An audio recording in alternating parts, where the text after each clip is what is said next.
Good morning, students. Welcome to English Kumar Bharti class. Today we'll be seeing Unit 3 and the very first poem of that unit, that is 3.1, Night of the Scorpion. Let us see the introduction of this poem. Nazim Ezekiel, 1924 to 2004, was an Indian Jewish poet, actor, playwright, editor, and art critic. Children, here this line conveys that the poet Nazim Ezekiel was born in the year 1924 and he died in 2004. Now, who was this poet Nazim? Let us see. He was an Indian Jewish poet belonging to India, but he was Jewish. He was also an actor. He was a playwright. Playwright means a person who write drama. He was also an editor. Now, what do you mean by editor? Editor means a person who edit or do changes in the script of the dramas. And he was also an art critic. Now, what do you mean by art critic? Means, to remove something wrong from that write-up or to criticize that write-up. So, he was the one. And in this way, he was an Indian Jewish poet, actor, playwright, editor, and art critic. He was a foundational figure in post-colonial India's literary history, specifically for Indian writings of a wider range. Now, what does this line conveys? First, let us see the meanings of few words. Here, foundational means base, a very important, figure means personality. Post-colonial India's means after independence. So, overall, I can say that he was a very important personality in making India's literature history. He was the one who has given the base to the India's literary history, and when he has given this after independence. So thus this was about the poem, that is Nazim. Let's move to the next para.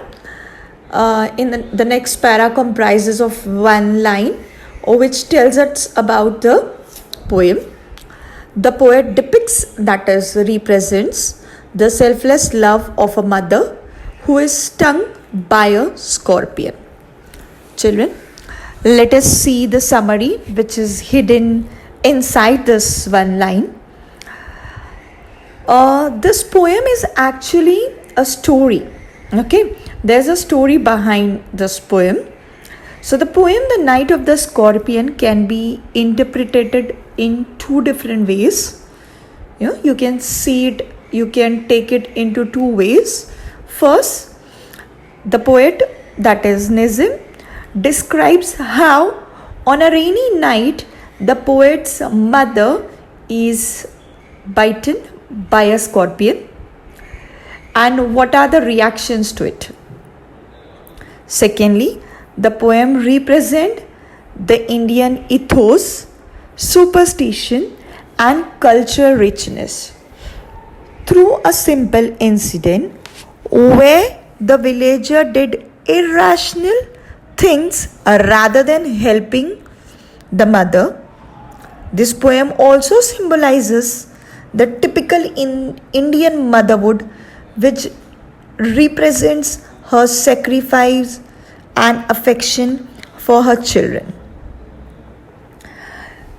I can tell you in short that this is a poem where the scene is presented in such a way that it's a rainy night, and in that rainy night from somewhere a scorpion comes and who stung the poet's mother. Okay, and then what happened after that? After the mother was stung by the scorpion, what happened after that all things are shown in this poem. The poem has also shown that how people believe in superstition and what did they do rather than helping the mother, what all irrational or illogical, or I can say all stupid practices, what did they do? Now, who are they here? They are the members, or I can say the villagers who lives in that same village where the poet and his mother used to live. And it also shows the love and affection of a mother for her children. That is, the mother is thankful to the God that, thank you, my God, that the scorpion didn't stung my children, and it was me who became the victim of the scorpion. So that was about the summary, or I can say the introduction of the poem. Children, the poem has no rhyme scheme. It is written in free verse. In all, it has 8 stanzas with a different number of lines in each stanza. Even the numbers of lines are not parallel, or I can say are not equivalent. There are different number. So that was about the summary. Let's see the actual poem. So here I start. Coming to page number 101. Night of the Scorpion. I remember the night my mother was stung by a scorpion. 10 hours of steady rain had driven him to crawl beneath a sack of rice. Here beneath means under. So the poet says that in this poem he recalls, now he is grown up, but he is telling, still I haven't forgotten that night when this incident occurred. It was a miserable rainy night. The poet remembers that it had been raining heavily for 10 hours and a scorpion crawled under a sack of rice. You know, sack, I can say, we call it in Hindi as a goni, in the poet's home. Now, why did the scorpion came in the poet's house and took shelter under the sack of rice? But obvious, because he wanted to keep itself away from the rainwater. Let's see stanza number 2. Parting with his poison flash of diabolic tail in the dark room, he risked the rain again. Now, what happened after he took the shelter? He took the shelter under the sack of rice. Then, unfortunately, when the poet's mother went to get the rice from the granary, at that time the scorpion came in contact with the poet's mother, and in order to protect itself, it stung the poet's mother. And after biting, it realized that now they might kill it, and so it left the house with its diabolic, here diabolic means devil, wicked tail, and went into the relentless, that is continuous rain again. Means helplessly it has to go back in the rain again. Whereas we all came to know in the first stanza that in order to take shelter, or I can say to protect itself from the rain, it came inside the poet house. But what happened there? Everything messed up. Yes. Now as it has, stung the poet's mother, so it felt that these people can come and search me anytime and my life may be in the danger. So it's better that I may go back in the rain only. Okay. So that was about the second stanza. Moving to the third stanza. Children. The peasants came like swarms of flies and burst the name of God 100 times to paralyze the evil one.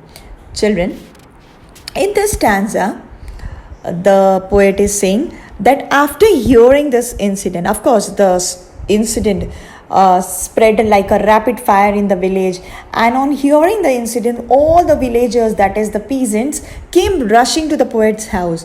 And when they came, the poet, that is Nizam, is not happy at all. He is not happy when all the villagers came in his house, and when they came, what are they doing? They, first of all, let us see how did they come. They came like a swarm of flies, like a group of flies coming together, And children, this line is a simile, because direct comparison is made between the villagers and the flies, and the keyword like is used. And after coming to the poet's house, what did they start doing? They started buzzing. Now here buzzing means repeating. They started repeating God's name, that oh God, oh God, oh God, please stop this evil, please stop this effect, please. Here paralyze means to stop. Let's see the fourth stanza. With candles and with lanterns, throwing giant scorpion shadows on the mud-baked walls, they searched for him. He was not found. They clicked their tongues with every movement that the scorpion made. His poison moved in mother's blood, they said. Now the poet says in this stanza that when they came in my house, of course they started chanting God's name, because they felt that when they'll call out the God will help them. The God will help in some way and will stop the spreading of the poison in that mother's body. But as this, this trick didn't work out. So what did they do next? They started searching for the scorpion in and out, inside the house, outside the house. They were just continuously searching for the scorpion. Why? Because they believe in, I can say, in illogical thinking, that is superstition. And what was their belief? Their belief was that I can say they believe that the poison spread across the body. The poison will spread across the body with the movement of the scorpion. And if the scorpion is caught, or I can say if it is stopped, or if it is killed, then the poison will stop spreading in that mother's body. But what happened? They came with the candles and the lanterns. Now, why did they come with the lanterns and the candles, children? As I've told you in the introduction para, that the scene mentioned in this poem or in this story is a village scene, and of course it is a rainy night, so there is no much of electricity, and in such a heavy rain the light might have gone, and all the villagers have come with their candles and with their lanterns, and they are continuously searching for the scorpion here and there. Why? Because as I said, they believe that if the scorpion will move here, the poison will move in the mother's body. And so in order to stop the flow of the poison, they are continuously searching for the scorpion. And when they are searching, their own shadow, that is the villagers' shadow, are appearing on the mud-baked walls. Means the villagers, or I can say the poet's house walls were made up of mud. Okay, so when they are searching, their shadow appeared on the mud-baked walls. But for the poet felt that these shadows look like giant scorpion shadow to me. I felt as if it's not the villager's shadow. I felt it is a scorpion shadow. And when they were practicing, or I can say they were doing all this illogical thing, the poet was not happy. And this was the only reason that the poet very well knew that the villagers believe in this superstition. And that's the reason that he wasn't happy when the villagers came in his house, because he felt that rather than helping us, what foolish practices are they following? Thus, anyways, they were searching, but they didn't find the scorpion. And as they didn't find the scorpion, what did they do? They started clicking their tongues. Now, what do you mean by clicking the tongue, my dear children? Clicking means, when we don't like something, or when we are upset, we do. So this was the villagers' reaction when they couldn't find the scorpion. So let us move to the fifth stanza. May he sit still, they said. May the scenes of your previous birth birth be burned away tonight, they said. May your suffering decrease the misfortune of your next birth, they said. May the sum of all evil balance in this unreal world against the sum of good become diminished by your pain. Children, here diminish means reduce. Let's see what this para conveys. Now, when they failed in finding the scorpion after such a long search, what the villagers did, I just can't stop myself laughing. They started giving their own interpretation, is their own views to the biting of the scorpion. Some of them said that his mother's sin which she committed in her previous birth, as in Hinduism it is believed that when you do some sin in the previous birth and in the next birth when you suffer the pain or some suffering, so that means that all your sins of the previous birth are being washed away in this birth when you are suffering or when you are struggling with some sort of pain.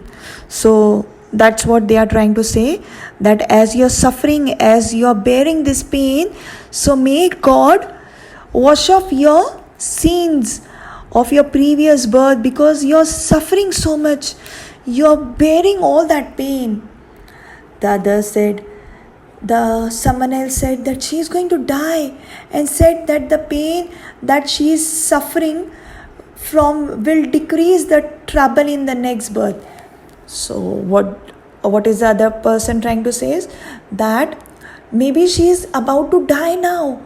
Her condition is very worst, and it seems that now only she is bearing so much that in the next birth she won't have any suffering. Her next birth will be very good, it will be very smooth.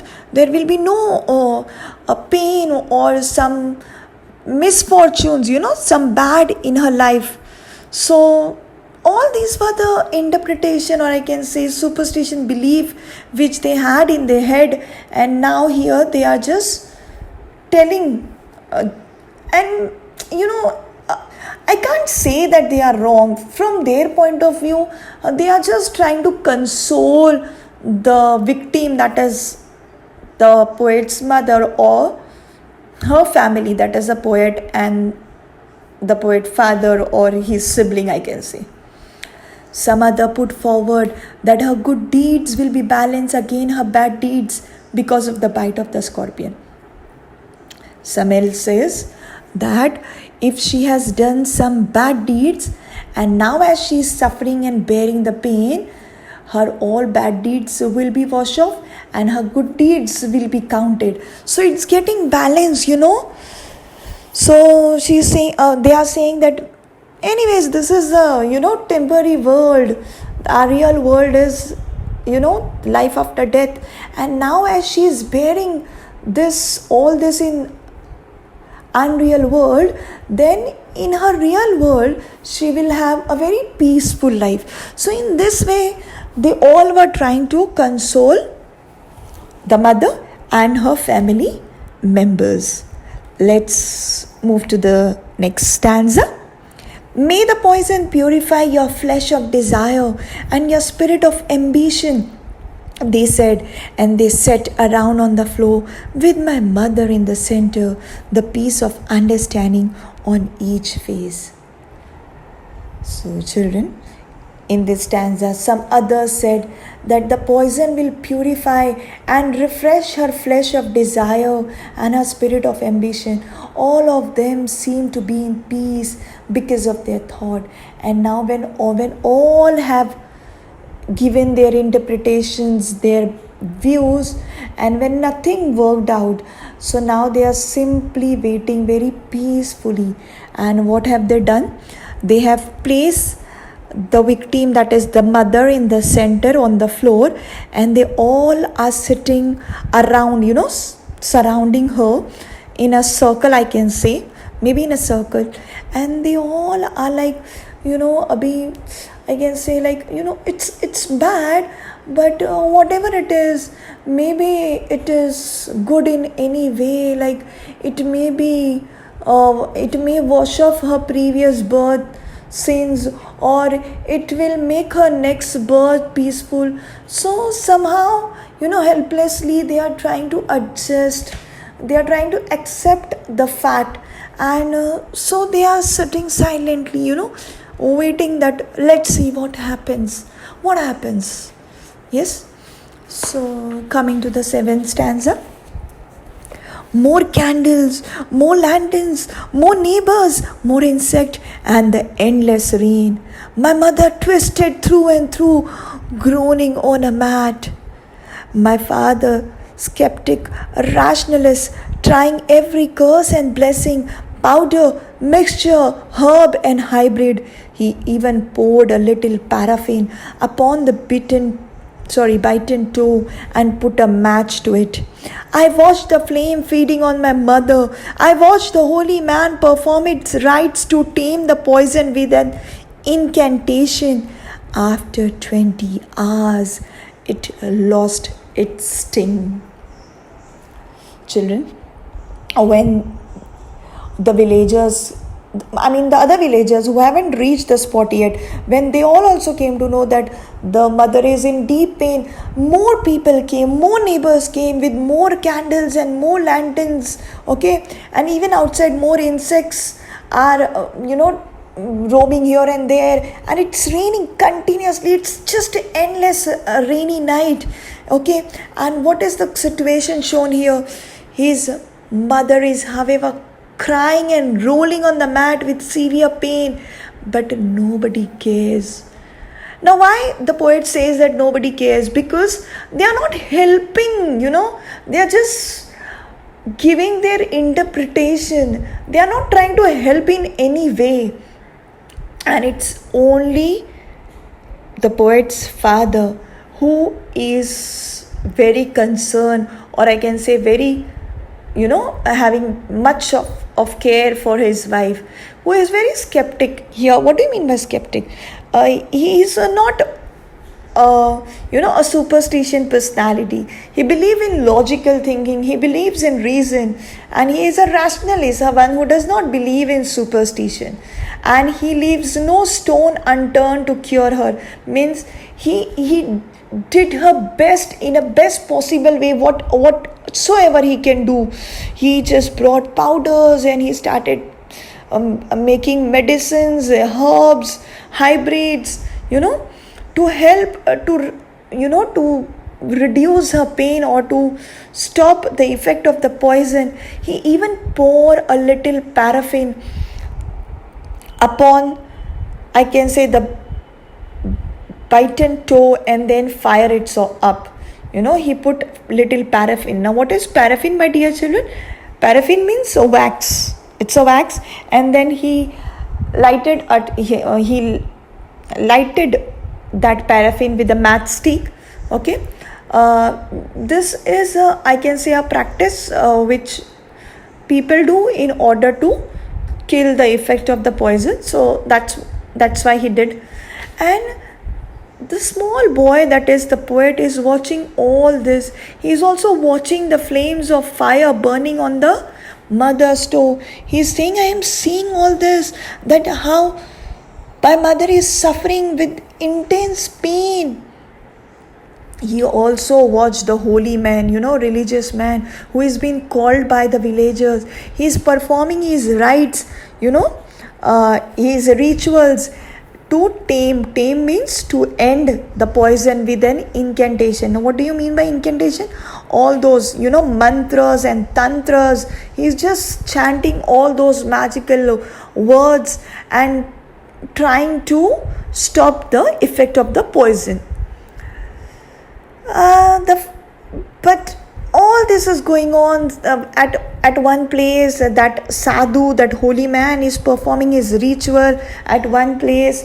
The villagers are giving their interpretations at one place. The father is trying his best to save his wife, whereas the innocent boy, that is Nazim the poet, is standing and witnessing all this which is actually taking place in front of his eyes.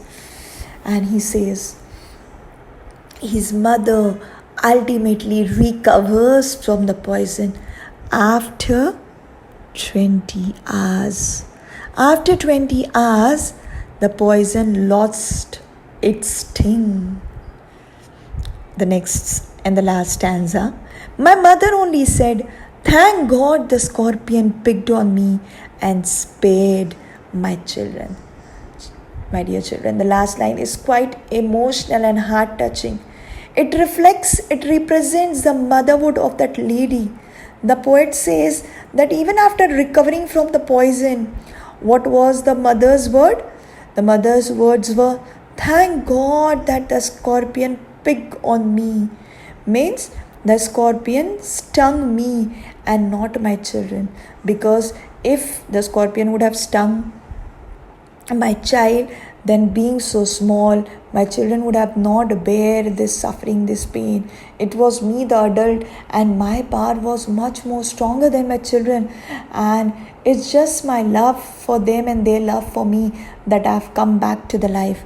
And even in such condition, the mother remains more concerned about the safety and the health of her children. So that was the very emotional lines of the poem. Thus, the poem ends here. I hope you have understood it. So this was a poem written by Nazim Ezekiel. So thank you.